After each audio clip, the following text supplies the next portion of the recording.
अस्सलाम वालेकुम प्यारे स्टूडेंट, उम्मीद करता हूँ आप सब खैरियत से होंगे। मैं आपकी खिदमत में तजम्मुल हुसैन आपके उर्दू अदब के दास्तान और नावल सब्जेक्ट के साथ हाज़िर। आज का लेक्चर नंबर जो है वो 33 है और खुदा की बस्ती शौकत सदीकी जिसको हम पढ़ रहे थे उसको आगे कंटिन्यू करता हूँ। ये एक आध लेक्चर के बाद मैं फिर आपको मारूज़ी लेक्चर भी दूँगा, तो उसके लिए ज़रूरी है कि आप लोग जो है मेरा यूट्यूब चैनल जो है वो सब्सक्राइब कर लें। उसका लिंक जो है आप मुझसे अलहदा से ले भी सकते हैं, वरना मैं कोशिश करूँगा कि एक आध लेक्चर ये वाले जो है आपको यूट्यूब पे ही दूँ और उसका लिंक शेयर करूँ, और उसके बाद आप चैनल मेरा सब्सक्राइब कर लीजिएगा, जिसमें फिर आपको मारूज़ी अपने सब्जेक्ट की भी और जो मेरा ये है दास्तान और नावल इससे अलावा सब्जेक्ट की भी मारूज़ी आपको लेक्चर मिलते रहेंगे मेरे, जो कि और सब्जेक्ट हैं और मैं और यूनियों में पढ़ा रहा हूँ। तो कोशिश कीजिए आप मेरा चैनल जो है वो सब्सक्राइब कीजिएगा। आज मैं आपको यूट्यूब चैनल पे ही यही लेक्चर सेंड करूँगा, तो उसको जैसे ही आप देखेंगे तो उसे साथ साथ सब्सक्राइब भी कर लीजिएगा। तो आज का जो हमारा लेक्चर है खुदा की बस्ती में शौकत सदीकी को हमने पूरा बायोडाटा इनका पढ़ा था। अब जो है कि उनके नावल क्या हैं और कब लिखे, तो सबसे पहला नावल उन्होंने 1956 में लिखा। नावल का नाम कमीनगाह। फिर 1956 में रातों का शहर और 1986 में चांगलूस। चांगलूस जो था उनका एक ऐसा नावल है जो तकरीबन 3 जिल्दों पर मुश्तमिल है, जिसकी पहली जिल्द 1978 में शाये हुई थी। फिर पहली के बाद दूसरी और फिर तीसरी, और ये मुकम्मल 1986 में हुआ। 3 जिल्दों पर मुश्तमिल है ये नावल चांगलूस। इसी तरह 1990 के अंदर उन्होंने एक और नावल चार दीवारी, और इस नावल चार दीवारी के अंदर उन्होंने फ़न में अपने जो बचपन है और अपने हालात ज़िंदगी हैं उनको बयान करने की और उनको दिखाने की बड़ी कोशिश की है।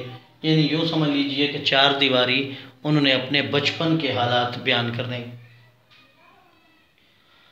इसके अलावा उनके जो नावल हैं काहिली, खून शहीद और गीमी नगर, ये भी काफ़ी मशहूर हुए और इनको इन्हीं नावलों और इन लिखने की बिना पे 1960 में आदमजी अवार्ड मिला और 2003 में अदब में कमाल फ़न यानी लाइफ टाइम अचीवमेंट अवार्ड भी इन्हें मिल चुका है।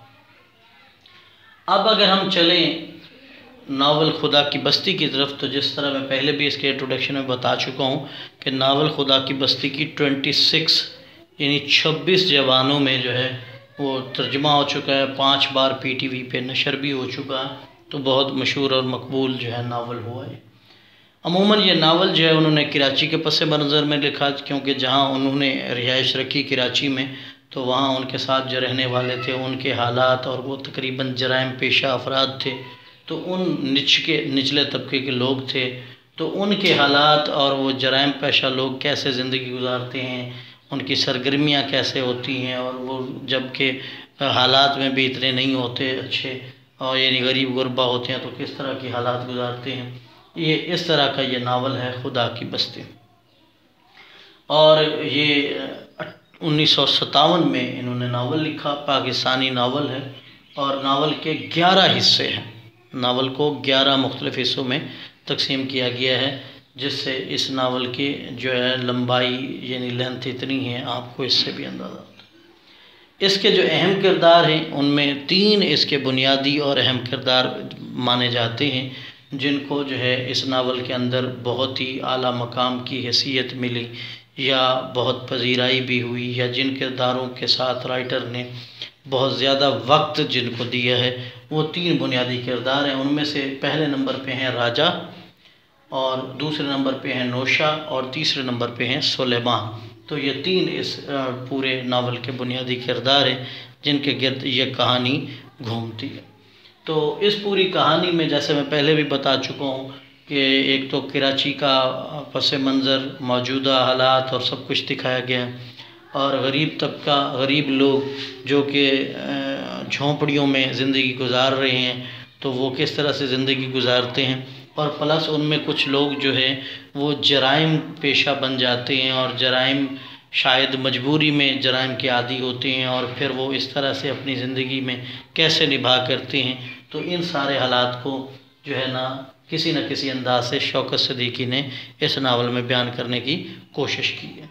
तो इंशाअल्लाह कल के लेक्चर के साथ मज़ीद आपको आगाही मिलेगी। तब तक अपना बहुत सा ख्याल रखिएगा, दुआओं में याद रखिएगा। अल्लाह हाफ़िज़।